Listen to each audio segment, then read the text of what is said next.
Hola, soy Hanna Fernández, divulgadora especializada en bienestar y descanso y autora del libro Aprende a descansar. Quiero darte la bienvenida a un nuevo episodio de mi programa de podcast A Guide to Live Well, una guía práctica de bienestar en la que descubrirás de la mano de los mayores expertos cómo cuidar tu salud y tu entorno para vivir más y vivir mejor. Posiblemente la analítica de sangre y orina sea el procedimiento médico más rutinario y más habitual. Y posiblemente sea el punto de partida de muchos tratamientos, bien para su diagnóstico y seguimiento o bien incluso para la preparación previa a una intervención quirúrgica. Sin embargo, aunque todos nos hemos hecho varias analíticas a lo largo de nuestra vida, la mayoría de nosotros no entiende qué es lo que indican los parámetros analizados, más allá de si están en negrita o tienen un asterisco, en cuyo caso debemos prestarle más atención. Pero, ¿cómo saber qué quieren decir estos valores y qué implica que aparezcan en negrita o con un asterisco? ¿Cómo sé si mis resultados son aceptables o son óptimos? ¿Qué nos dice de verdad la analítica sobre nuestro estado de salud? Para resolver estas y otras muchas dudas, cuento hoy en el podcast con Marc Romera, entrenador personal y nutricionista especializado en salud metabólica e integrativa y fundador de la plataforma y el podcast Elite Fitness.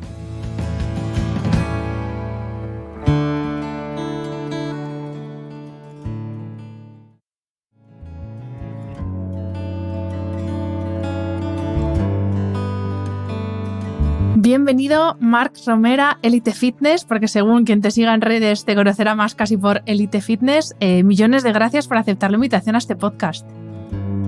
Bueno, pues millones de gracias también a ti por haberme invitado y es un placer estar aquí un ratito de mi tiempo compartiéndolo contigo y también con tu comunidad. Espero aportar valor y espero que lo que hablemos a lo largo de este podcast pues pueda ayudar a muchísima gente a dilucidar dudas respecto al tema que vamos a tratar. Así que gracias, Hanna. Ya te digo yo que va a ayudar y lo hablábamos antes de empezar, lo que tenemos que hacer es sosegarnos un poco, yo porque tengo mucho carrete y tú porque tienes tanto conocimiento en esa cabeza que, a ver, de aquí ya os aviso que aquí va masterclass sobre cómo entender o, sí, cómo leer una analítica. Y a partir de aquí, tomad un papelito y un boli porque os va a hacer falta, yo ya os lo aviso. Vale, Marc, pues lo primero que te quiero preguntar es por digamos, esos dos grandes bloques de indicadores que se suelen analizar o que se suelen incluir en una analítica básica, que luego vamos a ver que con esto nos quedamos bastante cortitos para saber realmente cuál es el estado de salud de una persona, pero normalmente en una analítica básica, pues típica de seguro del trabajo y estas cosas, te hacen un hemograma y una bioquímica. Vale, entonces, primera pregunta, ¿qué es cada una de estas cosas y qué es lo que se suele medir en cada uno de estos bloques, que es lo que normalmente vemos cuando nos dan los resultados? Bueno, pues para simplificarlo de una manera muy entendible para todo el mundo, el hemograma es... realmente es el nombre técnico que recibe propiamente el análisis de sangre, es decir, que tiene en cuenta el número de células que circulan en sangre, la cantidad, el tamaño, etc. Entonces, sirve para obtener información específicamente acerca de todo aquel conjunto de células, pues eso, que circulan en la sangre. Habitualmente, ya te adelanto, que se utiliza para el diagnóstico y la clasificación de los diferentes tipos de anemia, que ahora entraremos un poquito más en detalle respecto a esto, porque hay muchos tipos de anemia, no solo es por falta de hierro, como comúnmente se cree. Y por otro lado, la bioquímica sanguínea tiene en cuenta otros muchos parámetros que hacen referencia, pues, por ejemplo, al perfil renal, al perfil lipídico, al perfil hepático, ciertos marcadores para conocer de entrada, sin entrar en hormonas, conocer de entrada un poco una información general acerca del estado metabólico en el que se encuentra la persona. Entonces, habitualmente cuando, pues, por ejemplo, en un control rutinario, como bien decías, Hanna, o cuando se tiene un traumatismo, un accidente de coche, que vamos a urgencias, es lo mínimo porque ya nos ofrece cierta información acerca del estado de la persona. Entonces, Luego, a partir de ahí, podemos profundizar en qué significa cada cosa si lo deseas, ¿no? Que en el hemograma es muy curioso y creo que hay mucha información interesante, vaya. Y una cosa, Marc, porque lo mismo hay gente que nos está escuchando y dice, si yo me encuentro fenomenal, yo no necesito hacerme analíticas. Yo soy al contrario, o sea, yo si supiera sacarme sangre a mí misma, me estaría analizando todos los días porque me encanta, o sea, soy muy friki de esto. Pero claro, no hay que esperar a encontrarse mal para hacerse una analítica, ¿o sí? Completamente. Yo creo que el punto más importante que le suelo recordar a todo el mundo es exactamente igual que el coche. Oye, tú puedes esperar a que el coche te falle o puedes hacer revisiones de manera recurrente para prevenir eso. Entonces, yo evidentemente, como profesional de la salud, siempre recomiendo mejor prevenir que curar. Y es cierto que personas como tú, Hanna, o como yo, muy interesadas en hacernos analíticas de forma recurrente y conocer nuestro estado de salud de forma objetiva, nos permite identificar a tiempo en muchas ocasiones problemas que se pueden agravar con el paso del tiempo si no los identificamos a tiempo, ¿sí? Imaginemos, por ejemplo, por desgracia, que se da mucho hoy en día, que salen ciertos marcadores tumorales fuera de rangos. Pues evidentemente, como cualquier persona del otro lado podrá entender, poder identificar a tiempo cualquier tipo de adenoma, de cáncer, etcétera, o de anomalía, es sinónimo de tratarla a tiempo. Muchas veces, ¿cuántas personas hay que de repente están bien, verdad, Hanna? Y un día de golpe y porrazo se encuentran mal, van al médico, se hacen el control y ya es demasiado tarde. Entonces, siempre digo, igual que llevamos el coche al día a las revisiones y pasamos la ITV de manera recurrente cada cierto tiempo, yo siempre recomiendo hacer un análisis como poco, una vez al año y ideal cada 6 meses. Y tampoco hay que irse al extremo o a una situación tan grave como un cáncer. Es que, por ejemplo, una diabetes tipo 2, que depende de nuestro estilo de vida básicamente, es una cosa que se puede intuir analizando, ¿no? Resistencia a la insulina, etcétera, que es mucho más fácil prevenirlo que revertirla una vez que ya ha aparecido. Claro, además tenemos el concepto, sobre todo, de entender, yo creo que se ha entendido erróneamente el análisis de sangre, porque cuando habitualmente tú le dices a una persona, oye, hazte un análisis de sangre y esta va al médico, se suele asociar con que estás mal, con enfermedad, no con prevención. Y de hecho te voy a decir otras cosas. Muchas ocasiones se hacen analíticas para evaluar de forma objetiva qué tan bien te está yendo, por ejemplo, un protocolo nutricional, qué tan bien te está yendo una terapia psicológica, por ejemplo. Se puede ver, todo esto se puede ver objetivamente a través de una analítica, ¿cierto? Entonces, no siempre tenemos que ver esto como si fuera un sinónimo de enfermedad, sino precisamente como un sinónimo de salud, para entender cómo estamos. Y oye, Marc, una duda que tengo y que me planteo cada vez que me hago una analítica de sangre, que es bastante a menudo. ¿Hay que tomarse la medicación habitual o la suplementación habitual? Yo en mi caso tomo suplementación el día que te vas a hacer la analítica o no, porque ¿hasta qué punto eso influye en el resultado de la analítica que te vas a hacer una hora después? Totalmente. Habitualmente sí que es cierto que hay algunas excepciones, pero habitualmente en el 95% de los casos se desaconseja tomar la suplementación, porque eso puede llegar a dar lugar a falsear los resultados, ¿no? Entonces, para hacerlo de forma totalmente objetiva, siempre se recomienda suspender la suplementación, pero incluso en patologías digestivas se suspende el consumo de probióticos. En muchísimos casos se recomienda no tomar la medicación. Ahora bien, suplementación y medicación. Ahora bien, también es cierto que abandonar de manera autónoma, sin confirmar con un profesional de la salud, la medicación antes de una analítica también implica riesgos, y por eso debe ser el profesional que la solicite quien determine el espacio de tiempo para dejarlo. ¿Por qué? Porque, por ejemplo, yo he tenido casos muy de cerca que la persona estaba tomando, sin ir más lejos, anticoagulantes, los dejó de tomar un viernes, el lunes tenía la prueba y no llegó al lunes. Y en el sábado la tuvieron que ingresar de urgencia en el hospital por un riesgo se le había hecho un coágulo y un riesgo de ictus, etcétera, etcétera. Entonces, fijaros hasta qué punto es realmente aconsejable dejarse guiar por el profesional que nos solicite esas analíticas y hacerlo de la manera correcta. Siempre digo, no tomar decisiones de manera autónoma. Pues vamos a entrar en materia porque tenemos mucha plancha, Marc. Tengo un listado de de indicadores o de métricas, no sé cómo llamarlo, que vamos a empezar, si te parece, con el hemograma. Aquí no sé cómo quieres que hagamos. ¿Quieres que te diga yo? Porque claro, yo me he tenido que estudiar esto porque no tenía yo mucha idea. Entonces, ¿me empiezas a explicar o nos empiezas a explicar tú mejor qué es lo que se suele analizar en la parte del hemograma y Claro. para qué sirve saber esa información o qué puede indicarnos que esos valores estén fuera de rango? O sea, eso cuando nos aparece en negrita o en asterisco, ¿qué puede indicarnos eso? Uh-huh. Bueno, lo primero es que el hemograma se suele clasificar en 3 partes bien diferenciadas siempre. Por un lado tenemos la serie eritrocitaria, que hace referencia al conteo de glóbulos rojos. Por otro lado tenemos la serie leucocitaria, que hace referencia a los leucocitos o los glóbulos blancos, que ahora entraremos un poquito en detalle para entender qué significa y qué función tienen. Y por último tenemos la función plaquetar, ¿sí? Uh-huh. Entonces, como siempre le digo a mis clientes de manera muy sencilla, todo esto nos da información, como te decía al inicio de este podcast, acerca de, sirve muchísimo para la identificación precoz de las anemias y su clasificación, así también como otras enfermedades hemolíticas, ¿sí? Por ejemplo, te voy a poner muchos ejemplos y yo creo que la gente quiero que salga con mucha información de valor, ¿vale?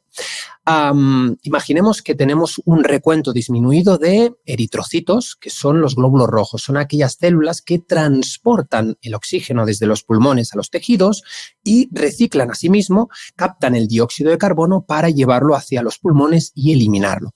Imaginemos que tú, Hanna, te haces un control rutinario y ves que tienes un recuento disminuido de eritrocitos o de hemoglobina. La hemoglobina, para quien no lo sepa, es una proteína que se encuentra dentro del eritrocito que tiene esa función de transporte de oxígeno en sangre. Entonces, si vemos, sin ir más lejos, un recuento disminuido de eritrocitos y de hemoglobina, tendríamos de diagnóstico una anemia, ¿sí?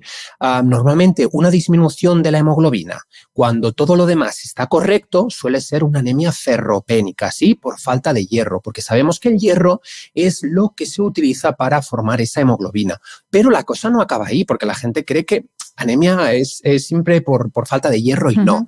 Imaginemos ahora que es el caso contrario, que tú coges la analítica, no tienes ningún conocimiento y de repente vemos que tienes los niveles de eritrocitos, de esas células que transportan oxígeno en sangre, más elevadas de lo normal, fuera de rangos.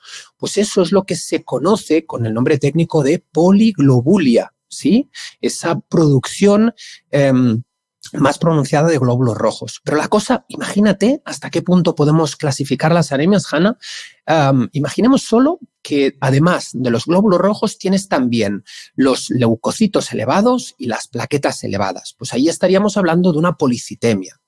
O, por ejemplo, que esto también es algo muy común, que todo está bien, casi todo el hemograma sale en rangos normales, salvo el volumen corpuscular medio, que hace referencia al tamaño de los eritrocitos, ¿sí? Bueno, pues esto habitualmente se conoce como anemia perniciosa y es ocasionado habitualmente por la falta o bien de vitamina B12 o bien de vitamina B9, de ácido fólico. Uh-huh. Entonces, por ejemplo, si viene alguien a consulta, Hanna, y me dice que es un paciente que ha tenido problemas, que se ha hecho un bypass gástrico, que ha tenido o tiene gastritis autoinmune, en estos casos, como se dificulta muchísimo la absorción de vitamina B12 a nivel del intestino delgado, es muy probable que acabe teniendo esta afectación, esta anemia perniciosa, ¿sí?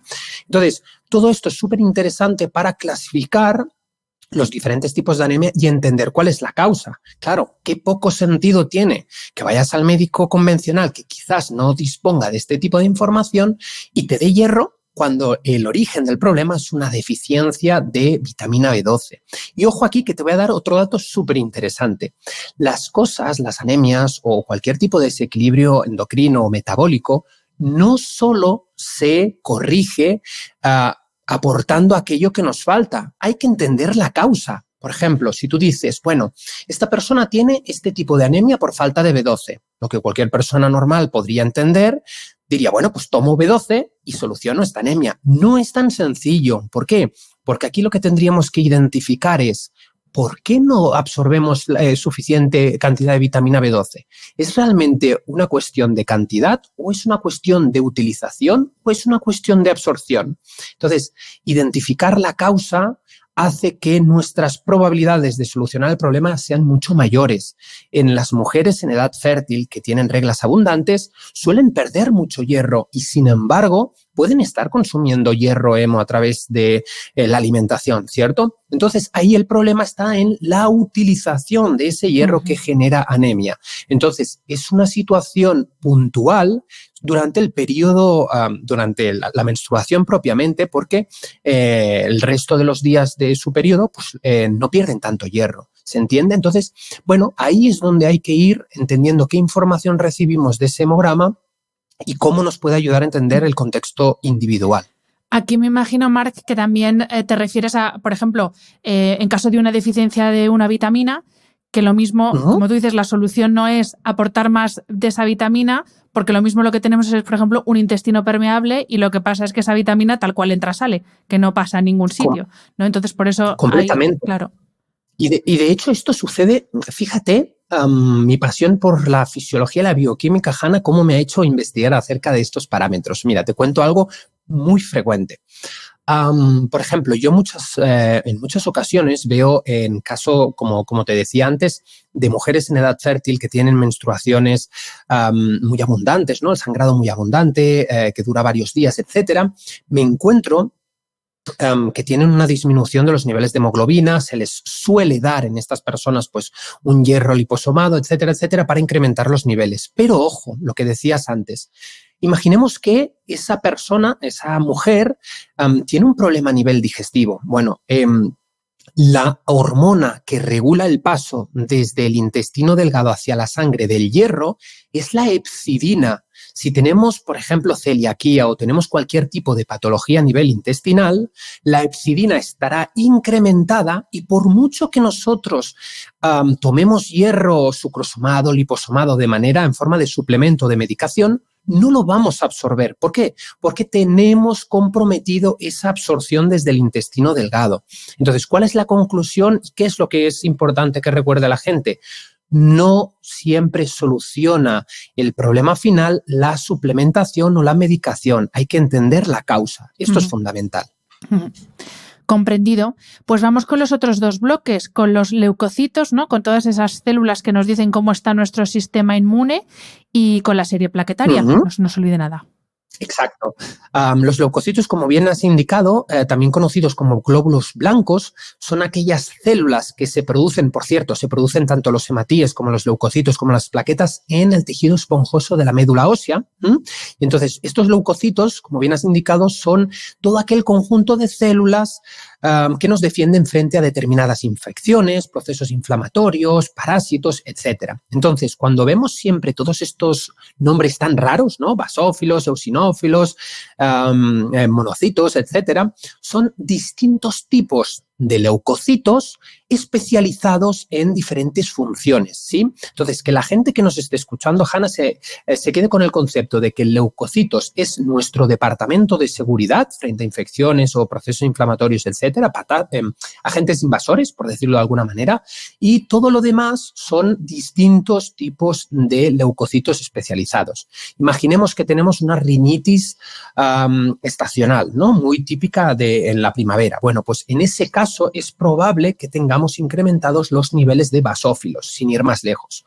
O tienes un resfriado común, bueno, pues probablemente se vean afectados o alterados fuera de rangos los linfocitos. Entonces, todo esto nos ofrece una idea de cómo está el sistema inmune y también nos da a entender, dependiendo de si se elevan o se ven disminuidos, en qué punto del proceso infeccioso o inflamatorio nos encontramos, ¿sí?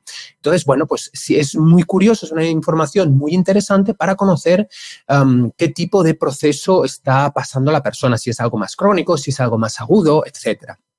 Y luego, por último, tenemos las plaquetas. Las plaquetas son también células especializadas en la coagulación. Si, por ejemplo, tenemos fuera de rango las plaquetas en el rango superior, tendremos mayor riesgo de trombos, ¿sí? Por tanto, mayor riesgo de accidente cerebrovascular, infartos, ictus, etc. Sin embargo, si tenemos las plaquetas disminuidas, tendremos un mayor riesgo de sangrado excesivo. Insisto, nuevamente, ¿cuándo es interesante? Especialmente en el público femenino, ¿sí? Entonces, bueno, esto nos daría una información general acerca de cómo se encuentra el sistema inmunológico, si tenemos algún tipo de deficiencia de alguna vitamina, especialmente la vitamina B9, B12, hierro, etcétera, ya lo podríamos intuir. Y en rangos generales, cómo está, ¿no?, ese volumen de células que circulan en la sangre. Uh-huh. Pues yo creo que súper comprendido. Antes de pasar a la bioquímica, te quería preguntar, porque una cosa que nos pasa a los que no entendemos es que cuando ves alguno de estos indicadores en negrita o con asterisco, entras en pánico y dices, oh Dios mío, ¿y ahora qué hago? ¿No? Aparte de ir al médico, dices, Dios mío, me ha salido el no sé qué, no sé cuántos, el VCR o VSG, por ejemplo, que tengo por aquí, velocidad de sedimentación. Me ha salido esto alto, bajo. Entonces, ¿hasta qué punto nos tenemos que preocupar cuando nos salimos de rango? Porque al final estos rangos son estadísticas, no es que te vayas a morir al día siguiente. Totalmente. Además, hay que entender que esto es...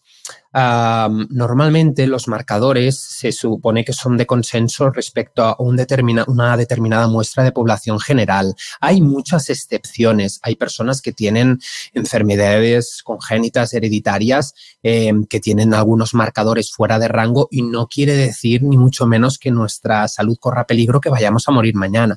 Me lo invento, Hanna. Si tú tienes síndrome de Gilbert, por ejemplo, que es algo común, pues tendrás los niveles de bilirrubina más elevados de lo normal, pero porque eso es congénito.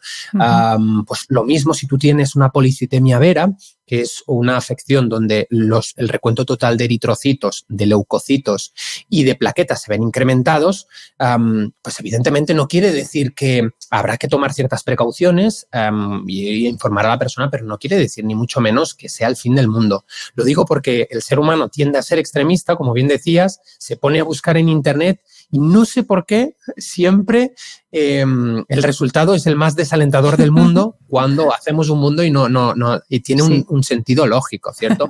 Luego podemos hablar, cuando entremos en el perfil lipídico, de que si tú haces una dieta más rica en grasa puedes pasarte de colesterol y eso no indica tampoco mayor riesgo cardiovascular, ¿sí? Pero lo dejo para más adelante que me lo preguntes tú. Claro. Esto me sirve precisamente para introducir la parte de la bioquímica, porque es verdad que el colesterol, HDL, LDL, es una de esas cosas que, además también dependiendo del profesional de la salud con el que trates, te puede decir que mañana te va a dar el infarto o te puede decir, oye, espera, vamos a ver exactamente cuál es tu riesgo cardiovascular. Entonces, por eso, este paréntesis que hemos hecho me sirve para que introduzcamos la parte de la bioquímica. Aquí te voy a pedir que nos expliques tanto el perfil glucémico, esto que nos suena a todos, glucosa, insulina, resistencia a la insulina, pero que hagamos especial hincapié en el tema insulina, porque es lo típico que todos hemos leído 1000 veces, todos sabemos, pero cuando lo tienes que explicar te quedas como, espérate, la insulina era la que hacía, ¿qué hacía? Está en el hígado, hacía tal. Entonces, que nos centremos dentro del perfil glucémico en insulina y luego sí, expláyate lo que quieras y más en la parte del metabolismo lipídico con el colesterol y lo que realmente es riesgo cardiovascular, porque aquí estamos más perdidos que un elefante en una cacharrería algunos. Wow, me encanta esta pregunta. La verdad es que siempre me emociona responder esta pregunta porque hay tanta información de valor que quiero apuntar, que le recomiendo a la gente que escuche por favor con atención lo que le voy a decir, que es muy importante. Normalmente cuando se trata del perfil glucémico, es cierto que también por parte del profesional abogo o insto a que estén bastante más actualizados. ¿Por qué? Porque muchas veces esto se utiliza habitualmente y de modo genérico para entender qué sensibilidad a la insulina tenemos, para prevenir pues, principalmente la diabetes de tipo 2, para la resistencia a la insulina, el síndrome metabólico, etcétera, etcétera. ¿Pero por qué digo esto? Porque hay ocasiones, ahora vamos a entrar en este contexto, donde podemos ver incrementados ciertos marcadores y no tienen nada que ver, curiosamente, con el perfil, con nuestra sensibilidad a la insulina o con los carbohidratos que comemos en nuestra dieta, ¿no? Con nuestra alimentación habitual. Ahora te explico el porqué. Mira, entrando vamos a tocar 4 parámetros muy, muy rápidamente del perfil glucémico que son súper interesantes. Tradicionalmente, Hanna, siempre se pedía, de hecho se pide siempre en la bioquímica general, los niveles de glucosa. Pero ¿por qué te digo que no es tan importante como se creía tradicionalmente? Bueno, la glucosa, al final, cuando nos vamos a hacer ese análisis, es una fotografía del momento en el que te haces el análisis, cómo están los niveles de glucosa. Antes se decía, bueno, pues si esta persona tiene la glucosa 110, seguramente tenga cierta resistencia a la insulina. Le vamos a dar esto, lo otro. No hay que precipitarse sin conocer otros biomarcadores mucho más específicos, objetivos y concretos. Te cuento. Imagínate que tú tenías o tienes una época de muchísimo estrés, Hanna, tienes el cortisol elevado. El cortisol es una hormona que incrementa los niveles de azúcar en sangre y a lo mejor tú estás haciendo una dieta baja en carbohidratos y llevas un estilo de vida saludable, pero ese cortisol ha incrementado los niveles de azúcar en sangre y los tienes en un rango parecido a alguien que tiene diabetes de tipo 2. Por eso no hay que diagnosticar ni etiquetar ciertas patologías sin conocer un diagnóstico mucho más amplio con otros marcadores, ¿sí? ¿Qué otros marcadores son interesantes conocer? Bueno, el que siempre recomiendo a todos es la insulina, la hemoglobina glicosilada, de sus siglas HbA1c, y por último la fructosamina, que es menos conocido, pero no por ello menos importante. Te cuento, la hemoglobina glicosilada es una molécula, es un marcador que indica cómo han estado nuestros niveles de azúcar en sangre los últimos 3 meses. Aquí un dato interesante es que se considera algo habitual o normal por debajo de 5,7. De 5,7 a 6,2 se considera prediabetes y ya sería una diabetes de tipo 2 de diagnóstico, de manual, más allá de 6,2. Pero, dato súper interesante, coger por favor papel y boli los que lo estáis escuchando. Estar en rangos normales no quiere decir estar en rangos perfectos o ideales. Yo siempre recomiendo mantener los niveles de hemoglobina glicosilada, HbA1c, por debajo de 5,2. Si los niveles de glucosa están elevados, pero los de HbA1c, de hemoglobina glicosilada, se sitúan por debajo de 5,2, ya indica una muy buena sensibilidad a la insulina y que los niveles de azúcar en sangre han estado bajos los últimos 3 meses. Y luego, por otro lado, tenemos la insulina, otro marcador muy importante para conocer precisamente nuestra sensibilidad a esta hormona. Se considera habitual parámetros normales entre 3 y 20. Una persona, sin embargo, Hanna, puede estar en 15 y no poseer una elevada sensibilidad a la insulina. Por lo tanto, yo recomiendo en este sentido situarse entre 3 y 7 en una analítica. Aquellas personas que de entrada en el perfil glucémico tengan la hemoglobina glicosilada 5,2 o por debajo y la insulina entre 3 y 7, tienen una muy buena sensibilidad a la insulina. Y luego, por último, tenemos el marcador de fructosamina. La fructosamina es un marcador en el cual, en lugar de unirse una molécula de azúcar a la hemoglobina, como hemos comentado, se une a una molécula de albumina y nos ofrece una información de cómo han estado elevados los niveles de azúcar en sangre las últimas 3 semanas, ¿sí? Entonces, fíjate que tenemos un horizonte temporal de 3 semanas con la fructosamina, tenemos un horizonte un poquito más lejos con la hemoglobina glicosilada, ¿sí? Esto sería lo que es lo que forma parte del perfil glucémico. Ahora entramos en la parte más interesante que siempre me preguntan y que creo que es importante hacer hincapié, que es el perfil lipídico. Bien, en el perfil lipídico, sí, por favor. De forma rutinaria, siempre se pide el colesterol total, ¿sí? El HDL, que ahora entraremos, no es colesterol bueno, ya os lo digo de entrada. El LDL, que es otra lipoproteína, no el colesterol malo. Y luego yo, adicionalmente, también te piden triglicéridos, disculpa, y luego yo, adicionalmente, para conocer el riesgo cardiovascular de un modo mucho más objetivo, pido 2 marcadores adicionales. Pido la relación entre el ApoA y el ApoB, ahora explicaré detenidamente qué es esto, y otro marcador muy importante que nunca se suele pedir, que es la homocisteína. ¿Sí? Venga, entremos un poquito más en detalle. El colesterol total, como su nombre indica, hace referencia al volumen total de colesterol que circula en la sangre. No es, ya adelanto a aquellos que nos estén escuchando, no es de por sí un marcador de riesgo cardiovascular.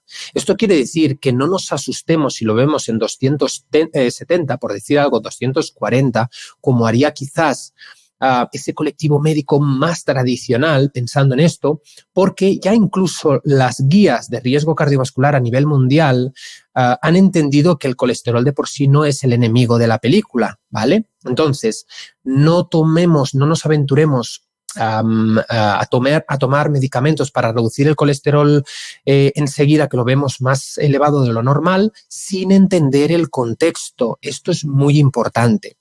Entonces, ¿qué quiere decir el contexto? Por ejemplo, que una persona que realiza una dieta cetogénica, que es una dieta habitualmente rica en grasas, pues tiene niveles más elevados de colesterol en sangre. Ahora, ¿esto quiere decir que tenga mayor riesgo cardiovascular o de accidente cerebrovascular, etcétera? No.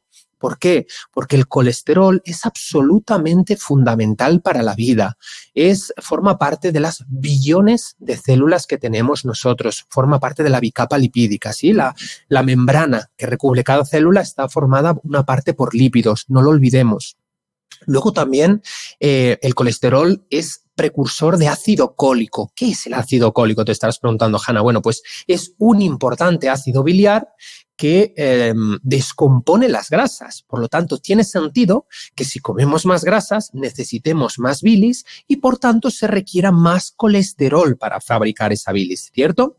Y luego, por último, y esta es la parte más interesante, el colesterol es un precursor absolutamente fundamental de hormonas esteroideas, ¿sí? ¿Qué hormonas son estas? Pues bueno, tenemos muchísimas. Tenemos la dehidroepiandrosterona, tenemos el cortisol, tenemos la aldosterona, tenemos los estrógenos en la mujer, la progesterona en la mujer, la testosterona en los hombres.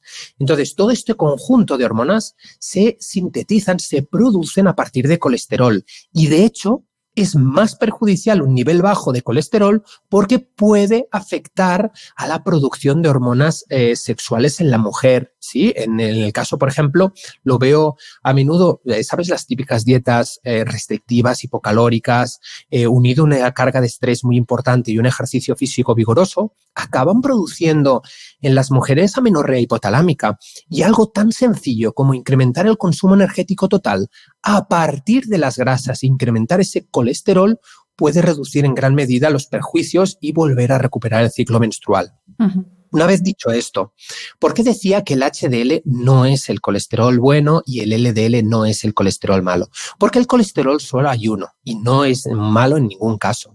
Estos son las lipoproteínas. ¿Qué son para aquellos que no estén tan familiarizados con este concepto las lipoproteínas? Son barquitos, moléculas que transportan otras moléculas lipídicas en la sangre, ¿sí? Tiene sentido que a mayor número de colesterol, mayor número de LDL, que es la lipoproteína, es el taxi que lo transporta en la sangre. Ahora bien, insisto, no quiere decir absolutamente nada si no atendemos el contexto. Entonces, un dato pero que muy interesante para que me gustaría dejar en este ratito contigo, en esta charla, Hanna. Lo que sí que es un marcador, una fórmula de aproximación de nuestro riesgo cardiovascular es comparar los niveles de HDL, que es otra lipoproteína que recicla los cristales de colesterol depositados en las arterias para prevenir el riesgo cardiovascular, con los niveles de triglicéridos. Entonces, si cogemos una analítica, vemos que los niveles, por ejemplo, de HDL están en 80 y los niveles de triglicéridos están en 40, se cumple que el HDL es igual o superior, en este caso, al de triglicéridos. Y eso sí que indica un menor riesgo cardiovascular independientemente de los niveles de colesterol total. ¿Sí? ¿Se entiende esta fórmula? Bien. Por último, antes te he nombrado que yo adicionalmente a esta fórmula tradicional pido los niveles de ApoA y ApoB. Bueno, antes cuando os he explicado ahora recientemente que las lipoproteínas son barquitos que transportan moléculas lipídicas en la sangre, la fracción, como cualquier persona entenderá, de la parte de lipoproteína, lipo es igual a grasa, es porque están formadas por grasa, por fosfolípidos, y la parte proteína porque están formadas por esa parte proteica. Bien, el HDL, que es la molécula cardioprotectora, que acabamos de ver que tiene que estar por encima de los niveles de triglicéridos, La fracción proteica se denomina ApoA. La fracción proteica de las LDL, el mal llamado colesterol malo, es ApoB. Una fórmula de consenso es que siempre que aparezcan los niveles de ApoA superiores a los de ApoB, la cosa va muy bien. Deberíamos de preocuparnos cuando se incrementan los niveles de triglicéridos, tenemos bajo el nivel de HDL y el nivel de ApoA-ApoB es favorable al ApoB. Ahí es cuando tenemos que empezar a preocuparnos. Si, por ejemplo, tú vienes a consulta, Hanna, tienes los niveles de colesterol total en 240, pero tienes el HDL, insisto, por encima de los triglicéridos bajitos. La relación ApoA-ApoB favorable al ApoA, de entrada, esta información ya me adelanta que vamos por el buen camino. Luego, si veo los niveles, como decíamos antes, de hemoglobina glicosilada, los niveles de azúcar en sangre en los últimos 3 meses disminuidos, todavía más me confirma ese diagnóstico. Y por último, evalúo los niveles de homocisteína, que es el marcador que nos faltaba. Bueno, esta homocisteína, Hanna, es un marcador de consenso de riesgo cardiovascular. Cuando los niveles de homocisteína se incrementan, ahora hablaremos de por qué se incrementan, existe un riesgo cardiovascular más elevado. ¿Sí? Entonces, por eso siempre le aconsejo a las personas que más allá de los niveles de colesterol total y de aventurarse a tomar estatinas, evaluemos por un lado el contexto y por otro lado tengamos en cuenta todos esos biomarcadores que acabamos de analizar.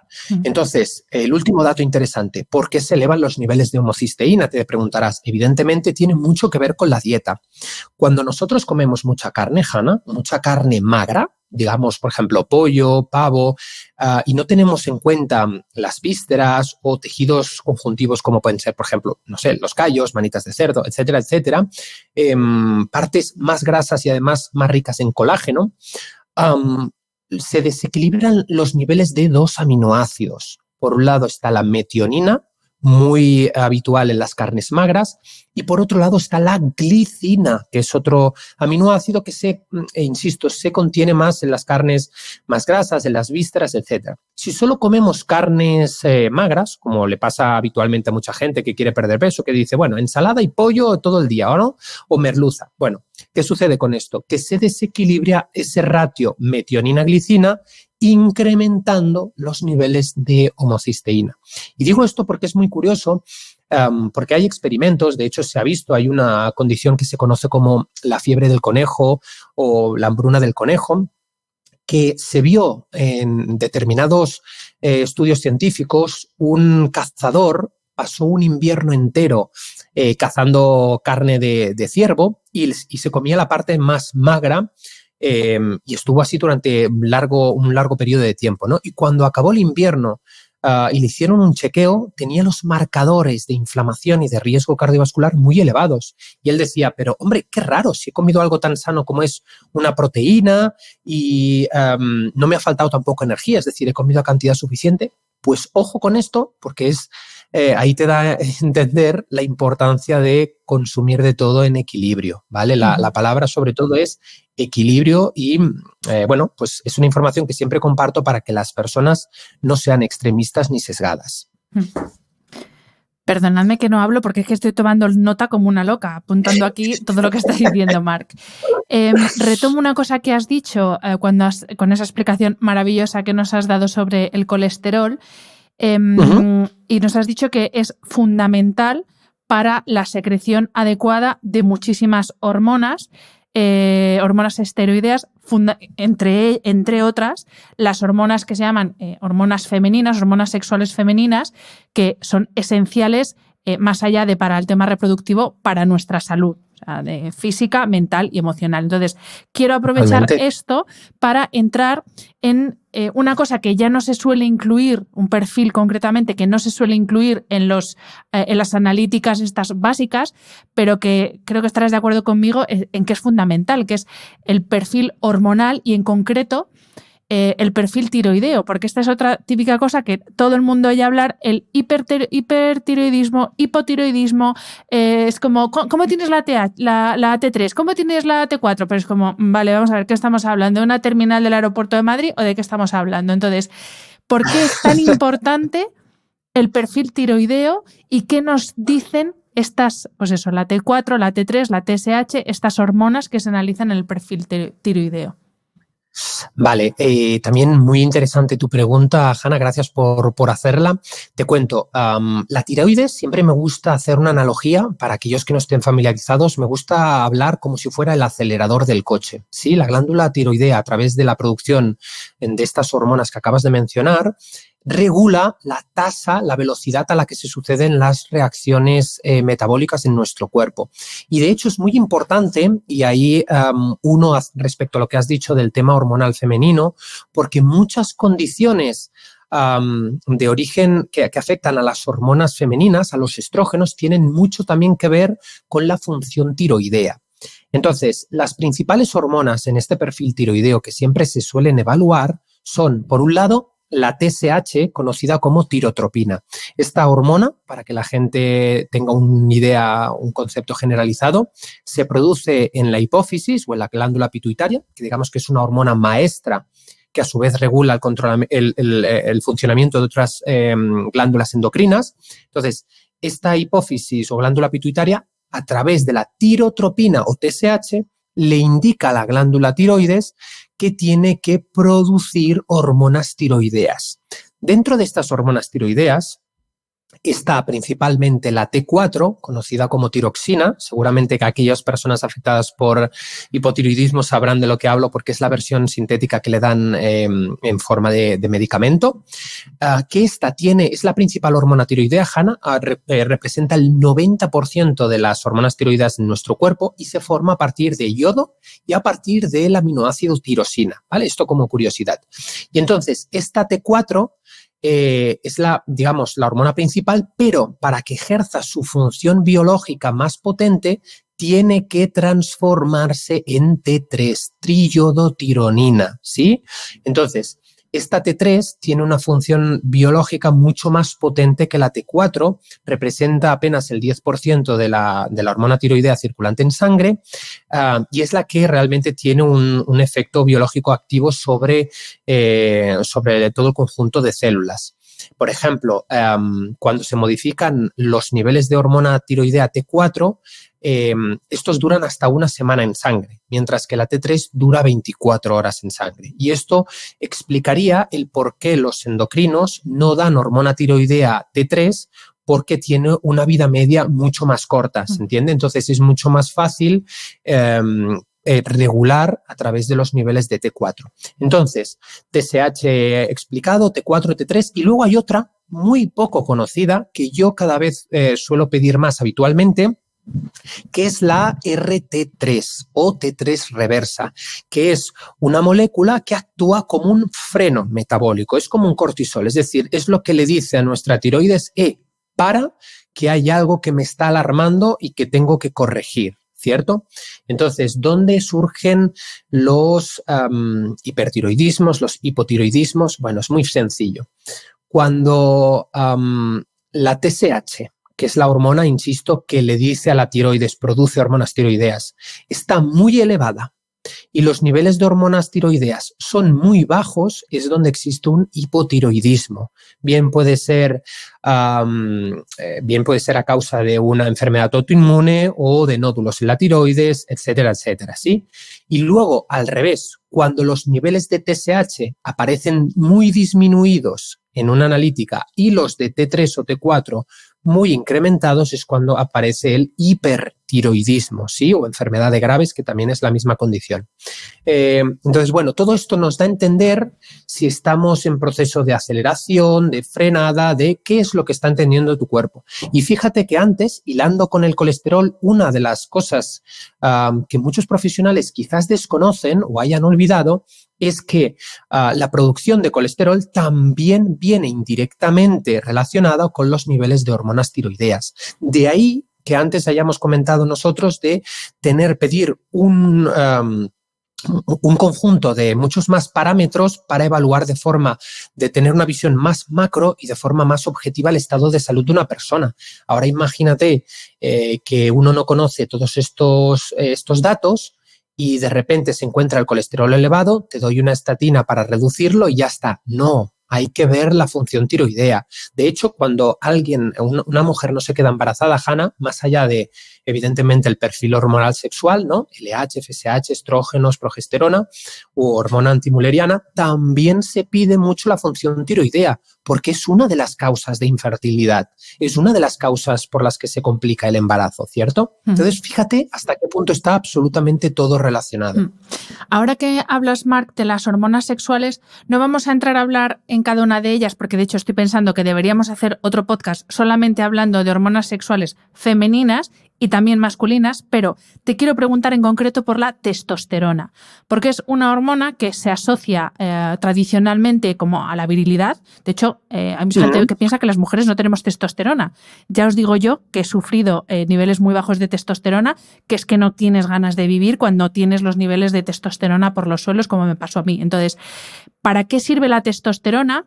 Si te parece, bueno, vamos a hablar de hombre y mujer, pero también específicamente para qué sirven las mujeres y por qué es tan importante, además de medir niveles de estrógeno, progesterona, etcétera, que esto ya te digo yo que vamos a grabar otro podcast porque si no, no acabamos nunca, pero quiero que nos centremos en la testosterona porque es fundamental para todo, o sea, para levantarse por las mañanas. Con esto os lo digo todo. Entonces, ¿por qué es tan importante y qué nos pasa, tanto hombres como mujeres, cuando tenemos unos niveles demasiado bajos de testosterona?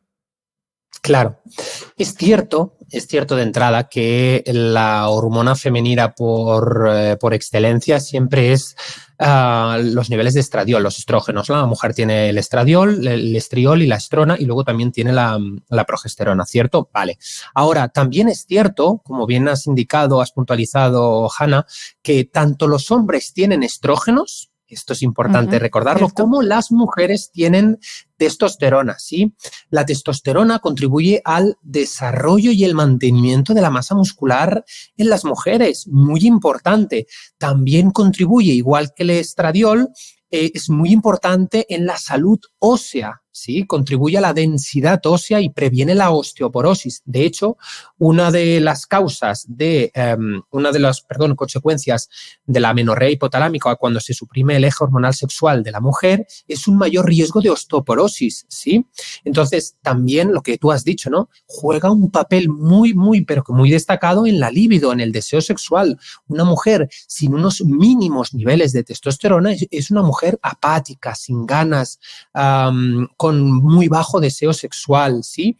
Entonces, ambas hormonas deben de estar siempre en equilibrio. Ambas hormonas se producen en las gónadas, en los órganos sexuales, tanto masculinos como femeninos, pero también es importante recalcar, pues lo que has dicho, ¿no? Que tienen que estar en equilibrio. Una mujer apenas sin testosterona tendrá mucha más dificultad a la hora de perder grasa, de ganar masa muscular y sobre todo de tener esa motivación por ir a entrenar, ¿te das cuenta? Entonces, todo esto es absolutamente importante recordarlo. Y es bidireccional, ¿no? El entrenamiento, a su vez, ayuda a mantener unos niveles óptimos de testosterona, ¿no? Exactamente, sí, totalmente. Y aquí también tendríamos que hablar, bueno, evidentemente hay muchísimas hormonas que afectan a la biodisponibilidad de esta hormona en la mujer, pero principalmente, te cuento, las hormonas sexuales vienen unidas también a transportadores, ¿sí? Las hormonas habitualmente se circulan en la sangre unidas a transportadores. En el caso de las hormonas sexuales, tanto las masculinas como las femeninas, se transportan gracias a la SHBG, que es la globulina fijadora de hormonas sexuales.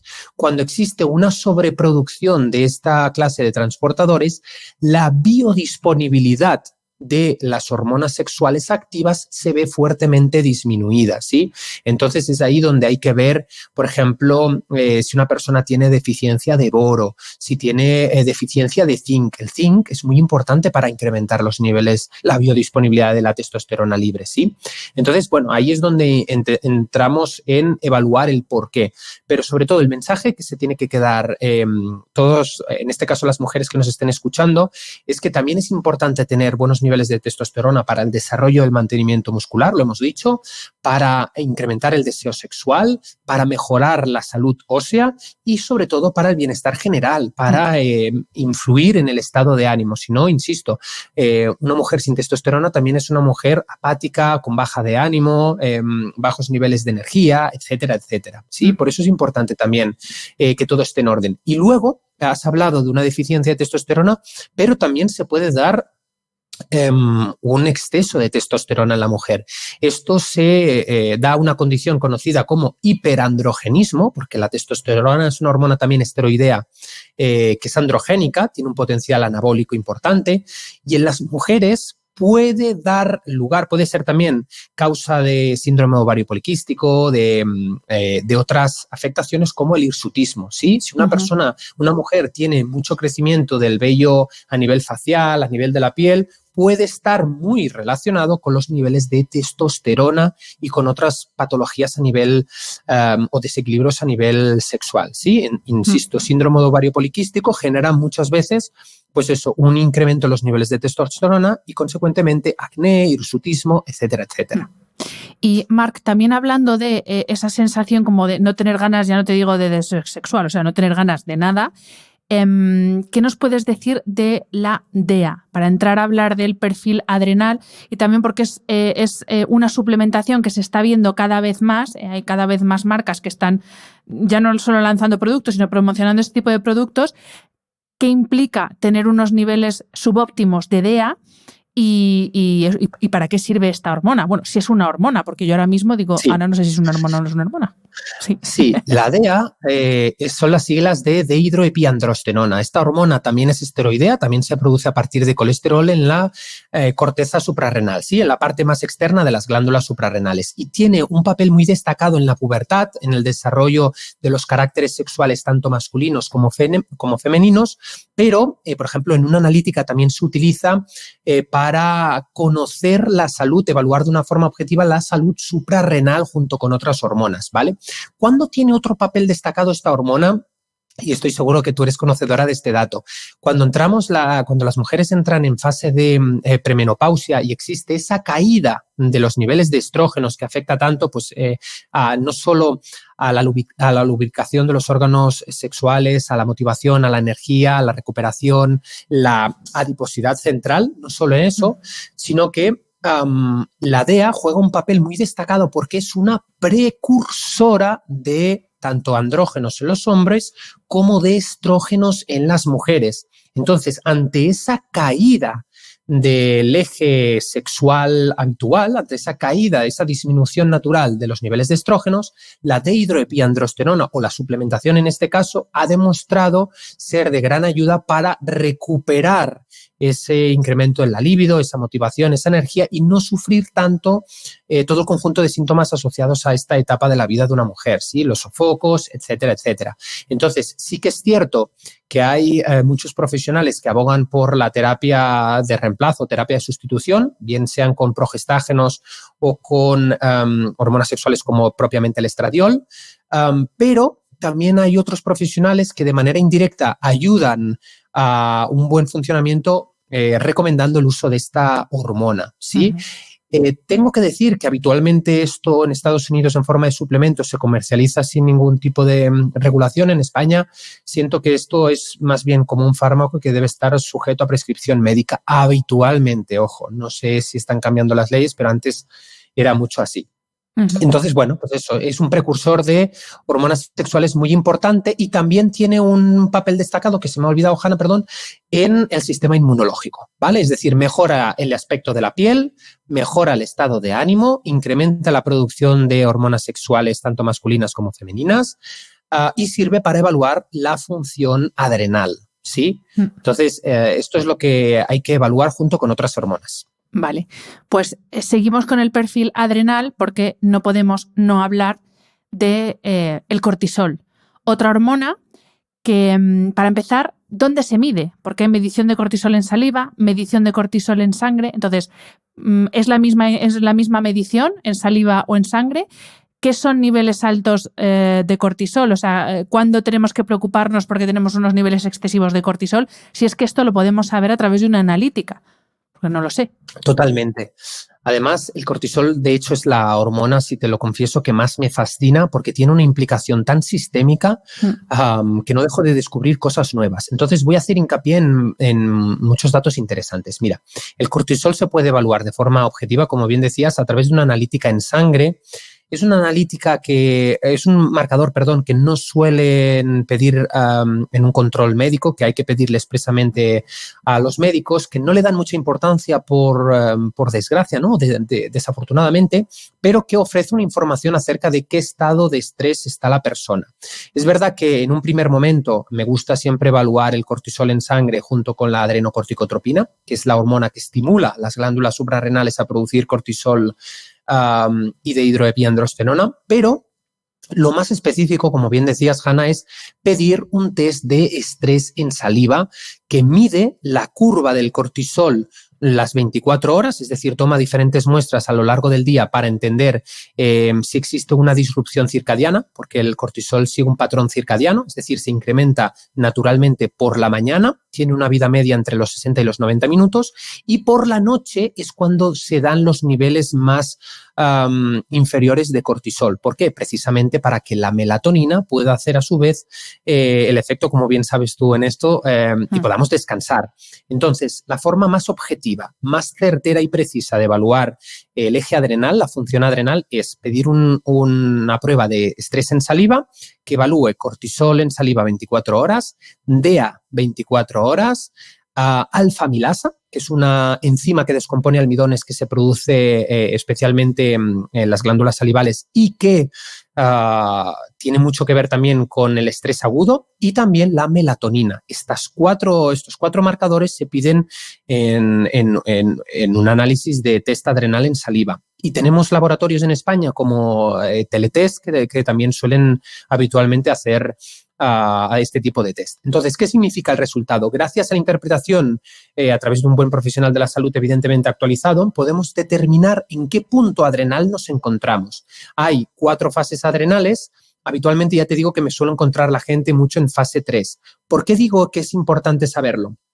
Aquí me gustaría hacer, si el tiempo me lo permite, un breve recordatorio de por qué tenemos el cortisol y por qué no es el enemigo. Fíjate, Adelante. desde un contexto evolutivo, Hanna, nosotros nos enfrentábamos en el Paleolítico, que recordemos es el periodo de tiempo más extenso de nuestra historia, 99% de nuestra historia. Teníamos que enfrentar estresores de carácter físico y agudo. Es decir, en aquella época, donde era un contexto de escasez, de peligro, de hostilidad, etcétera, teníamos que o bien cazar y enfrentarnos a un depredador, y si teníamos éxito podríamos comer, o bien huir de depredadores también, ¿cierto? Entonces el cortisol tiene una acción hiperglucemiante, es decir, incrementa nuestros niveles de azúcar en sangre, de energía, para darnos ese punch y afrontar esa amenaza, ese estresor que, como digo, de una manera antropológica, histórica o evolutiva, era de carácter físico y real. ¿Qué sucede? Que nosotros estamos diseñados para enfrentar situaciones de estrés muy cortas e intensas en el tiempo. No estamos acostumbrados a enfrentar situaciones de estrés crónico. Entonces, el entorno moderno ha propiciado que debido a que tenemos que pagar hipotecas a final de mes, tenemos que afrontar una ruptura emocional, la muerte de un ser querido, de un animal, etcétera, etcétera, que estemos siempre generando preocupaciones crónicas, elevando de forma permanente los niveles de esta hormona del cortisol y causando toda clase de perjuicios a nivel sistémico, ¿no? A nivel integral en nuestro cuerpo. Por ejemplo, tú sabes perfectamente como especialista del sueño que lo primero que hace, o la primera sintomatología asociada a un estrés agudo o crónico que se evalúa con los niveles de cortisol elevados es perjudicar el entorno del descanso. Quizás hay personas que puedan conciliar el sueño de manera rápida, pero que tengan muchos despertares de forma recurrente. Además, el cortisol elevado también perjudica, por ejemplo, al sistema digestivo, reduciendo la motilidad intestinal y provocando incluso disbiosis. También afecta a la capacidad de concentración y a la memoria, es decir, las personas que están siempre estresadas, incluso información relativamente sencilla de recordar, pues son incapaces, ¿no? Es aquello que tenemos la mente en blanco que se conoce comúnmente. Bueno, pues eso también lo genera el cortisol. Pero más allá de eso, el cortisol también descompone es una hormona catabólica, proteolítica, es decir, descompone aminoácidos del tejido muscular para incrementar los niveles de azúcar en sangre, lo cual es paradójico porque hay muchas personas hiperestresadas que van al gimnasio a entrenar, pero no ganan masa muscular porque tienen los niveles de cortisol elevados. Y otra curiosidad, y es muy característico especialmente en hombres, Hanna, es que los niveles de cortisol elevados de manera permanente generan cúmulo de grasa en la zona central, en el abdomen, ¿sí? Entonces tenemos mayor número de receptores de glucocorticoides y nos hace ganar más grasa. Y por último, también tiene una acción que se conoce como mineralocorticoide. ¿Qué es esto? Significa que permite la retención de sodio a nivel renal, aumenta la retención de líquidos, por eso nos vemos también mucho más retenidos, y sobre todo puede elevar los niveles de presión arterial. Entonces, imagínate las consecuencias y la implicación que tiene vivir bajo los yugos del estrés crónico. No recordamos a menudo nada, ganamos más grasa, perdemos músculo, no dormimos bien, tenemos problemas digestivos y problemas inmunológicos. Atención, porque el cortisol es inmunosupresor. Por eso la gente, ¿no te has parado nunca a pensar, Hanna, que alguien que te encuentras, un conocido, y te dice, llevo una época de estrés, además no salgo de una para entrar en otra, porque encima después de la época que llevo he caído en un resfriado? Bueno, pues todo eso tiene su origen en una hipercortisolinemia y por eso es importante conocer la salud adrenal, ¿sí? Llevar un seguimiento para no incurrir en una fatiga adrenal, que sería el caso más extremo, ¿sí? O que nos conduce a una patología que es la enfermedad de Addison. Es decir, es la insuficiencia renal, la incapacidad de producir cortisol. Porque la gente dice, ostras, ¿el cortisol es el enemigo? No, el enemigo es el estrés crónico. El cortisol está ahí para una función. De hecho, tiene una importante función antiinflamatoria. Si tú te pica, me lo invento, una avispa, te hinchas como un globo, Hanna, y vas a urgencias, lo más probable es que te den cortisona, que es un derivado del cortisol con una acción biológica más potente. Entonces, la gente que tiene fatiga adrenal o fatiga crónica tiene la misma sintomatología que una persona con fibromialgia. No se levanta por la mañana, no tiene energía, está permanentemente cansado, no tiene ganas de hacer ningún tipo de actividades. Y ojo, y esto es serio, y digo serio y hago hincapié en toda esta explicación, porque es importante llegar al origen de eso. Entonces, por favor, aquellas personas que estéis escuchando este podcast, que estéis siempre estresadas, incluso aquellas que creáis que no lo estáis, miraros, haceros controles recurrentes del eje adrenal para evaluar de forma objetiva, porque no es la primera persona que habitualmente me dice, no, yo vivo tranquilo, tenía niveles de cortisol a 40 y largos. Entonces, yo siempre lo recomiendo y es una de las hormonas que, como te digo, más me fascina. Marc, me voy a salir del tema un momentito, pero es que me ha venido a la cabeza una cosa que tiene todo que ver con la fatiga adrenal, que es el consumo de cafeína, porque tú y yo, que lo sé, somos grandes amantes del buen café. Y bueno, yo tomo bastante café, no diré aquí cuánto para que no me digas si es mucho o no. Pero sí que es verdad que, y en esto tengo siempre la duda porque he leído que para tener una buena salud adrenal mejor esperar 1 hora y media o así después de levantarnos antes de tomar cafeína, que bueno, ese exceso de cafeína puede afectar tanto a la producción en exceso de cortisol como además perjudicar el eje adrenal. Entonces, ¿qué hay de verdad en todo esto? No me quites las ganas de vivir, no me quites el café, pero ¿qué hay de verdad en todo esto? Es una pregunta, es una pregunta muy, muy, muy interesante, Hanna, también muy polémica, porque hay dos maneras de verlo, ¿vale? Yo que soy un amante de la fisiología, si nos ceñimos estrictamente a lo que nos dice nuestra fisiología, sabremos que, pues eso, ¿no? El cortisol sigue un patrón circadiano que se incrementa a primeras horas de la mañana y que tiene esa acción hiperglucemiante. Entonces, existe todo un conjunto de divulgadores que tienen la creencia y divulgan la creencia, yo antes también era así, de que recomendamos no consumir cafeína ni ningún tipo de excitante hasta al menos pasados los 60-90 minutos, que es la acción biológica, como te decía, del cortisol, hasta tomar cafeína para no pronunciar ese incremento en los niveles de cortisol, ¿sí? Y dejar que nuestro cuerpo lo haga de manera autónoma. Ahora, también es cierto que he estado leyendo muchísimos estudios y no tenemos metaanálisis o estudios rigurosos que confirmen y concluyan de decir, no, es que se ve perjuicios en el cortisol. ¿Por qué?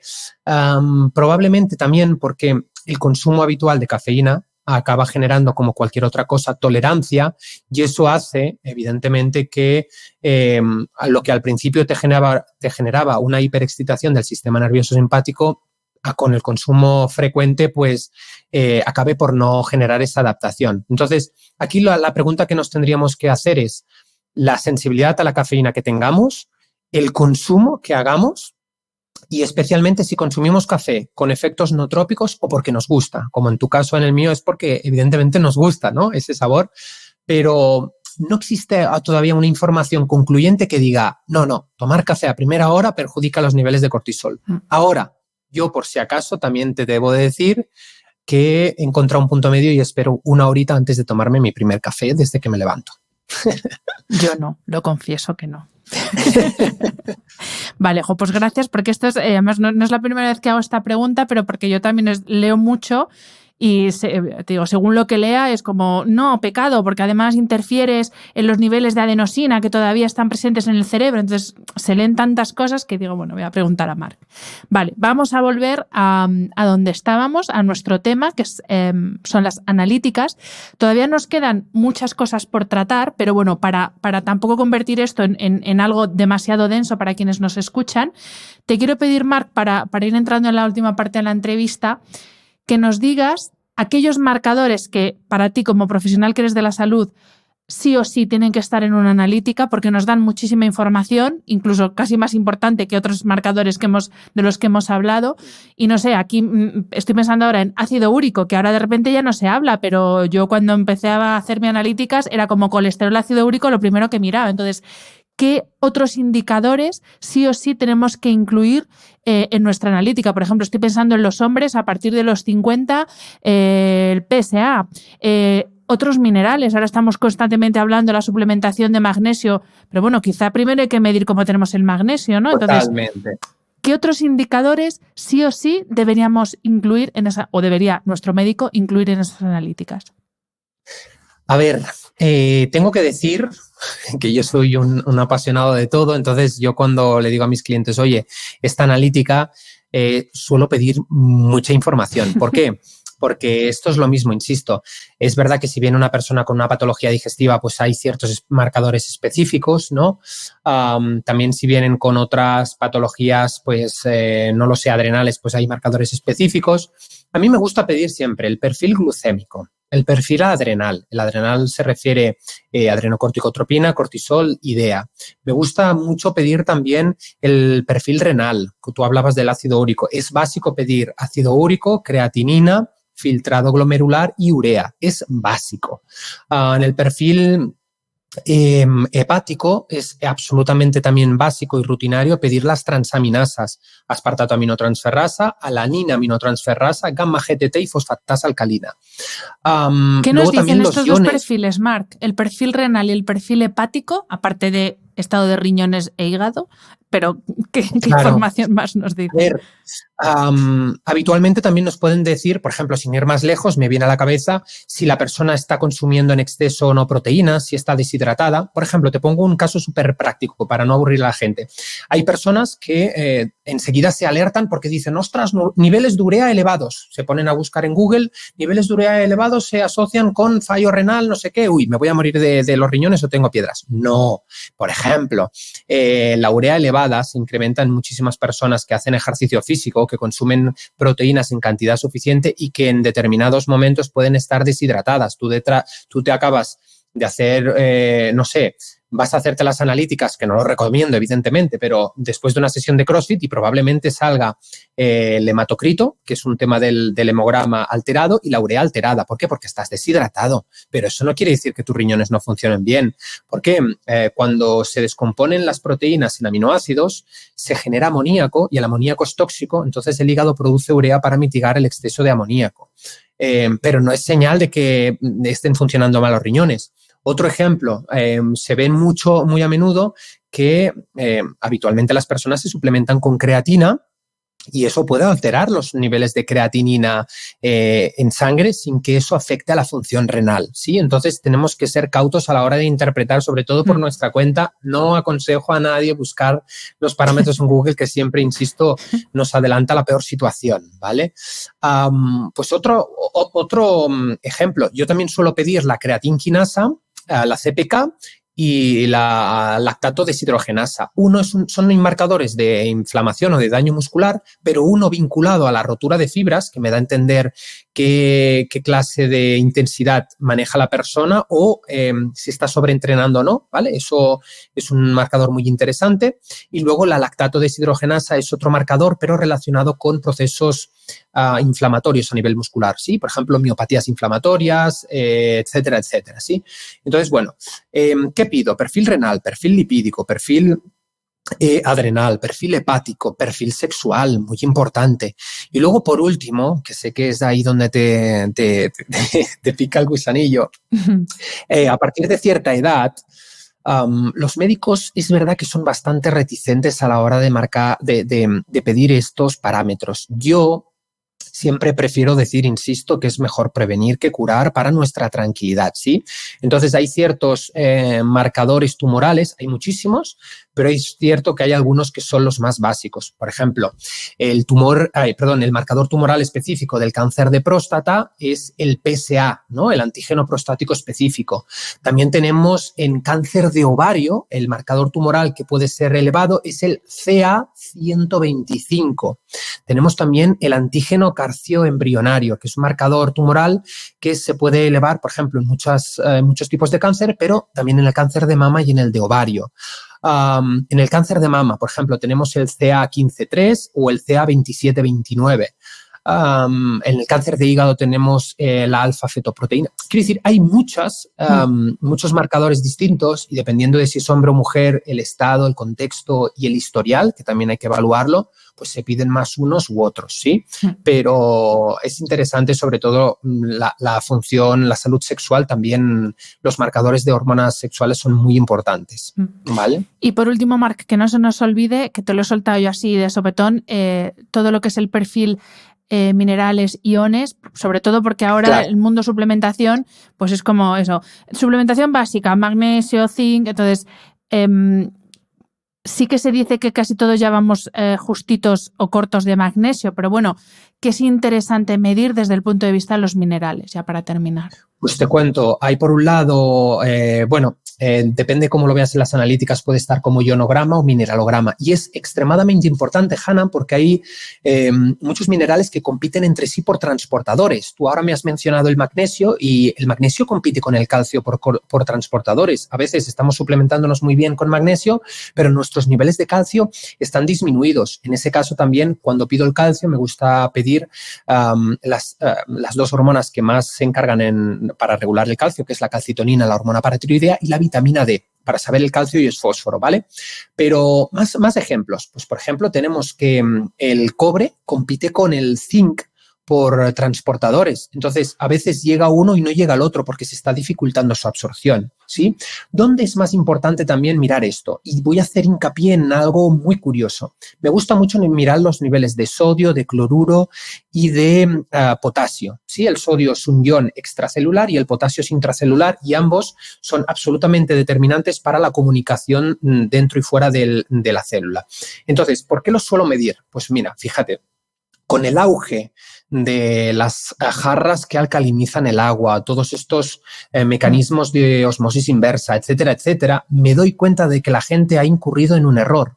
Con el aliciente de eliminar los metales pesados, de eliminar los microplásticos, de eliminar muchos bisfenoles, etcétera, está bien que filtren el agua, pero se olvidan de que hidratarse, Hanna, es mucho más que beber agua. Hay que beber agua y hay que reponer electrolitos, porque si no, veo muchos niveles de sodio muy bajos en las analíticas y eso genera una condición conocida como hiponatremia, que es una reducción en los niveles de sodio que genera malestar, genera náuseas, arritmias, toda clase de problemas. Entonces, sobre todo, si alguien nos está escuchando, tiene algún tipo de mecanismo de jarra, de objeto que filtra el agua, acordaros de añadir minerales al agua. ¿Cómo hacerlo de forma práctica? Pues mira, mezclando 250 mililitros de agua marina por cada 750 de agua común o añadiendo un quintón hipertónico. ¿Sí? Esto es una muy buena manera de rehidratarse y más, especialmente en personas que hagan dietas cetogénicas, bajas en carbohidratos y ayuno intermitente. A propósito de esto, porque yo tomo quintón, pero siempre tengo la duda de si hay que tomarlo todos los días o solamente un día que voy a hacer un ejercicio específicamente de cardio en el que sé que voy a sudar mucho y voy a perder mucho mineral. Pues bueno, te cuento la fricada del día, Hanna. Pues dependiendo de si ayunas, del tipo de dieta. ¿Por qué te digo del tipo de dieta? Pues, por ejemplo, una dieta baja en carbohidratos y el ayuno intermitente, sabemos que son dietas que promueven un descenso de la insulina. Sí. La insulina, la gente no lo conoce, este dato, permite la retención de sodio, permite la absorción de sodio a nivel intestinal y permite la retención de sodio a nivel renal. ¿Y eso qué quiere decir? Que una bajada en los niveles de insulina permite una mayor excreción de sodio a nivel renal, ¿sí? ¿Se entiende? Entonces, dependiendo de si tú haces una dieta, por ejemplo, cetogénica, un ayuno intermitente y entrenas por la mañana, te diría, hombre, pues sí, Hanna, es importante que repongamos electrolitos. Si tú me dices que haces una dieta, pues habitualmente con carbohidratos, que además también adicionas suficiente sal y sodio a las comidas, pues bueno, te diría, quizás no es tan importante el quintón, ¿sí? Salvo en contextos determinados de ejercicio físico. Pero como siempre digo, todo depende del contexto y hay que individualizarlo mucho.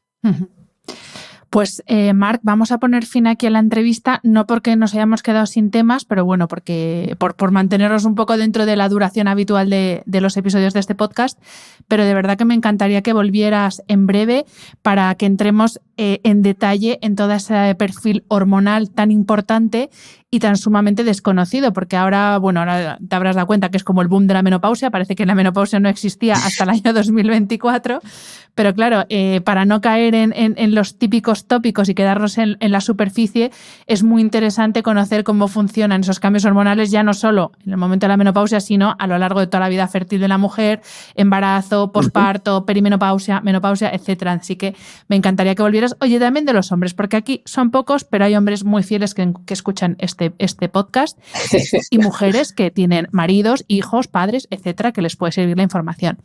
Así que millones de gracias. Eres una enciclopedia. Os recomiendo encarecidamente que leáis los libros de Marc. Tiene uno especialmente sobre cronobiología que os lo recomiendo absolutamente. Los otros también, pero bueno, el tema a mí me mola más. Y lo dicho, Marc, millones de gracias. Un súper placer. Nada.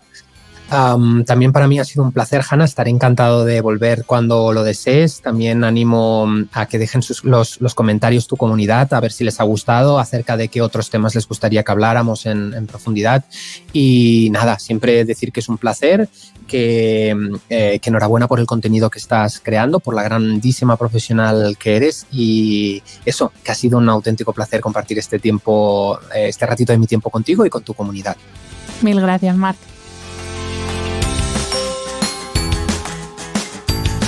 Espero que hayas disfrutado del episodio.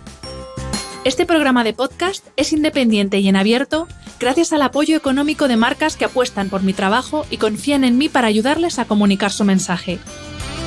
Los expertos que aceptan mi invitación a intervenir en este programa no tienen ningún tipo de vinculación con dichas marcas a menos que se especifique lo contrario. Y todo el contenido de mi podcast, página web y redes sociales que haya sido patrocinado irá acreditado como tal. Gracias por ayudarme a que este proyecto siga siendo viable e independiente visitando la web de mis anunciantes, dejando reseñas, comentarios y valoraciones en las distintas plataformas de reproducción y compartiendo mi contenido en tus redes sociales. Mil gracias por estar al otro lado. Nos escuchamos en el próximo episodio.